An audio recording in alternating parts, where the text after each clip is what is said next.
Hello mga students.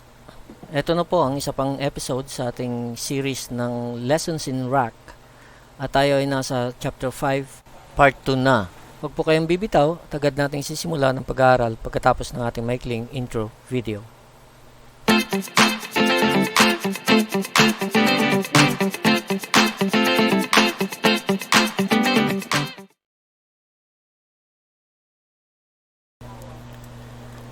Okay, so ang gumagana ang ice cream freezer tulad ng iba pang refrigeration systems, pero gumagamit ito ng R502 para maabot ang napakababang temperatura nang hindi nagbabacuum ang system. Ang saturation point kasi o pagkulo ng R502 ay minus 50 degrees Fahrenheit. So kung titingnan mo dito sa ating saturation card, makikita mo itong iba, lahat ng iba pang ito ay nag-negative na. Maliban sa R22, ang mga ito nag-negative na. R12, ayan o, 0.6 na dito. So ibig sabihin itong 2.3 negative na yan, minus na yan lahat hanggang dito. Yung R134A naman, dito pa lang nag 0.4 na siya. So lahat yan packet dito ay vacuum na siya. Pero ang R502, doon pa lang siya mag-uumpisang mag-vacuum sa negative 50. Kaya mas maganda pag piliin ang R502 pagdating sa mga freezing, yung mga frozen meat o manok, kasi ang setting noon ay minus 25, negative 25 degrees Celsius. Kaya kayang-kaya ng R502 ito. So dito pinapakita ng slide na ito na hindi porket refrigerant ay pwede na sa lahat ng units o system, depende rin sa paggagamitan ang paggamit ng mga refrigerants. Okay?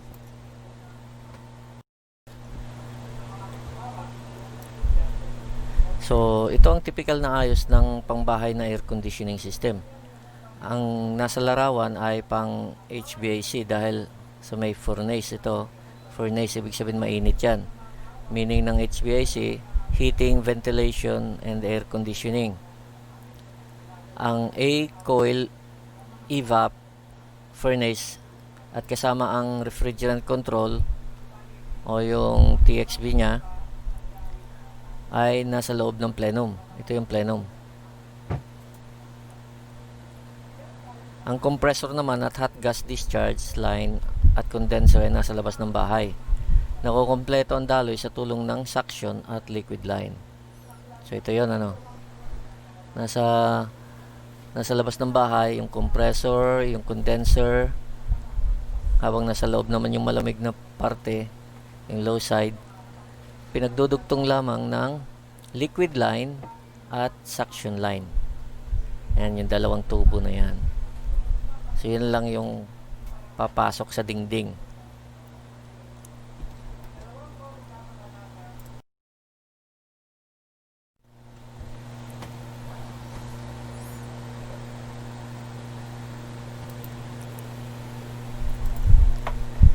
So dito tayo sa air conditioning evaporator R22. Nakadesenyo ang air conditioning system na magkaroon ng 20 degrees temperature difference sa evap kapag gumagana ang system dahil sa mas mahina na daloy ng hangin. Yan lang ang daloy niya, 350 CFM per ton. Mas mainit ng 20 degrees ang return air o yung ambient. Yan yung return air, yung papasok, kaysa sa supply air. Ito naman yung supply air.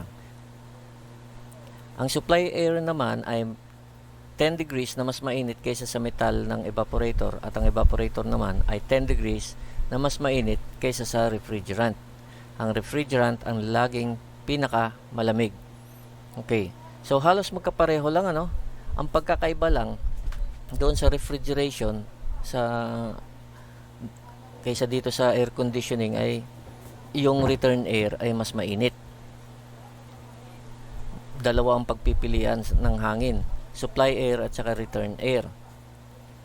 So ito lang pagkakaiba. Yung iba naman puro 10 degrees na ulit, katulad ng refrigerant.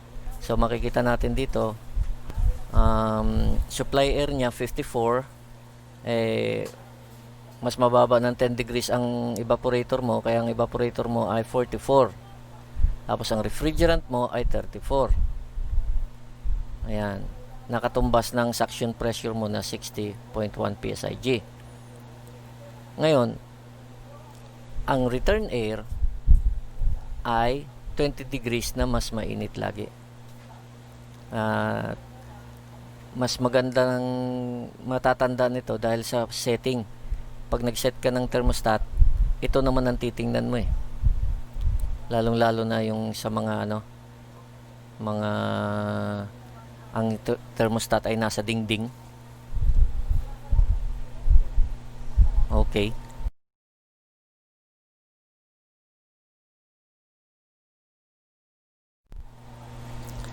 So, karaniwan ang ginagamit ang thermostat sa pagkontrol sa mga AC system base sa temperatura ng return air o hanging pumapasok sa evap.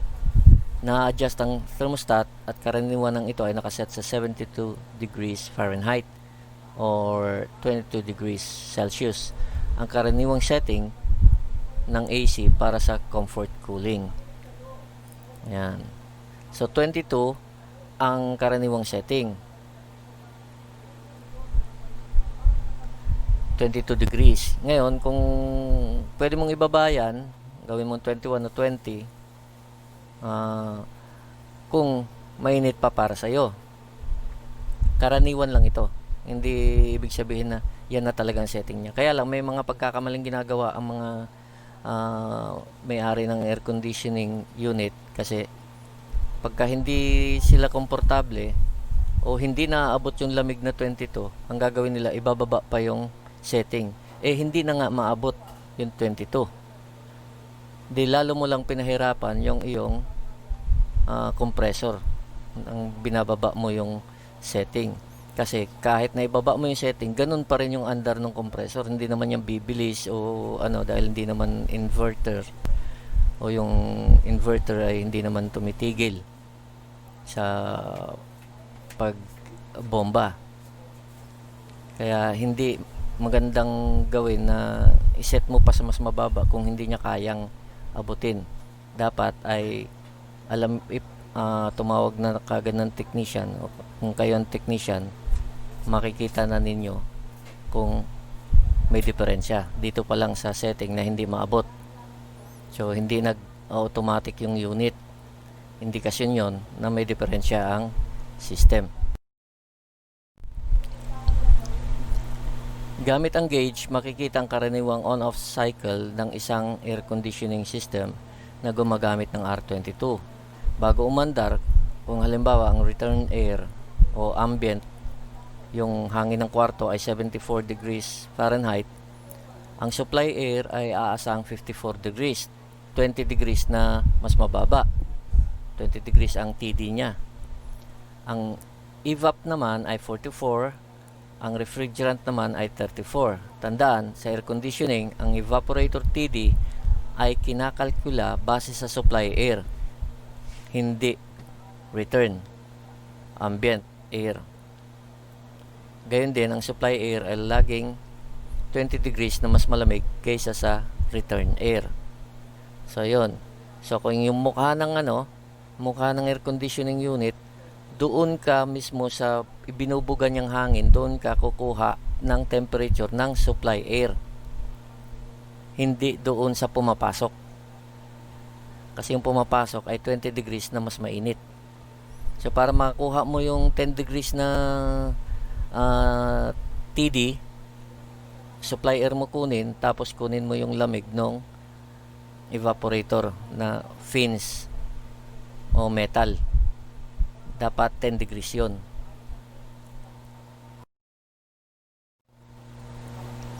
Okay. Pinapakita ng slide na ito ang typical na AC system sa unang andar. Hindi agad nito maaabot ang ninanais na TD kundi mangangailangan ito ng panahon para mapalamig muna ang buong paligid ng bahay. Tandaan na ang init ay naglalakbay, kaya kahit na medyo malamig na ang hangin, hindi kaagad hihinto ang system hanggat mainit pa ang dingding, kisame, mga parador, o etc. Kasama na yung mga tao. Kaya kung mas maraming tao, mas matagal mag-automatic yung system. Kaya nga sinasalang-alang din yun. Dami ng tao pagka bumibili ng aircon. Hindi lang yung laki ng kwarto. Okay, so ayan yung halimbawa, no? Sa unang andar, 74.5 ang pressure niya. Hindi 60.1 kagaya ng ating nakita kanina.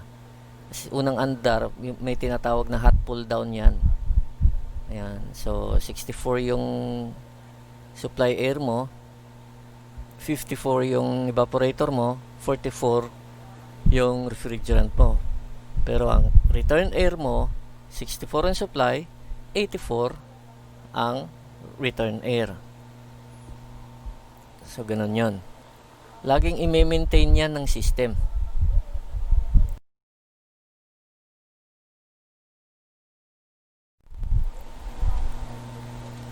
Ito ang karaniwang problema sa AC. Kapag sinet sa pinakamalamig na setting ang thermostat, ayan, 55 degrees Fahrenheit or 12 degrees Celsius, ito yung sinasabi ko kanina na ibaba ng ibaba, hindi na magsa-shutdown ng unit dahil magyayelo ang hamog na nahihigop mula sa humidity ng hangin. Nababarahan ang daloy ng hangin kaya hindi maaabot ang nais na lamig. Kaya hindi mamamatay ang unit. So ito ang dahilan. Pag tinaas mo ng tinaas, pipilitin niyang abutin ngayon nitong TXB. Magsusupply siya ng magsusupply ng para maabot niya yung lamig na yon, yung temperature difference na yon, i-maintain niya hanggang sa maabot niya yung setting mo. Kaso dahil sa setting na yon ay napakababa na, bababaan niya rin yung pressure. Pag binaba mo yung pressure, 'di ba? Napag-aralan natin, mas mababang pressure, mas malamig. Kaya mas lalamig siya lalo. Ang mangyayari, sa halip na yung hamog na nasa loob ng kwarto ay matanggal niya at madrain bilang tubig lalabas, hindi na, dito pa lang mag-yellow na siya. So yan ang isa pang mali ng pag sobrang baba ng ng setting. Okay? Ang suction line, ito, ay gawa sa tanso at pwede ang anumang haba. Karaniwan ang nababalutan ito ng insulation upang hindi ito makatangay ng init mula sa paligid habang naglalakbay ang refrigerant pabalik sa kompresor.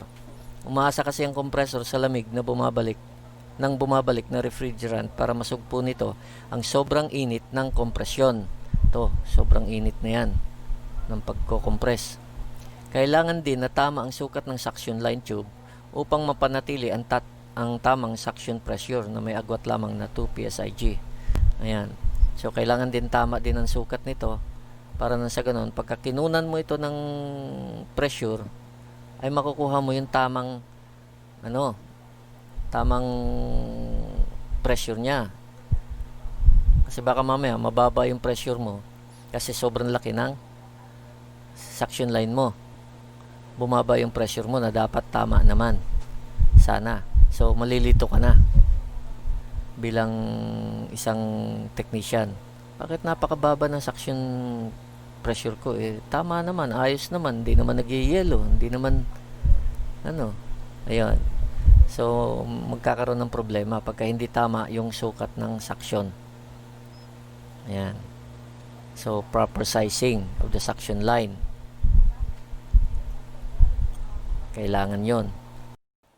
Okay. Dito na tayo sa evaporator quiz.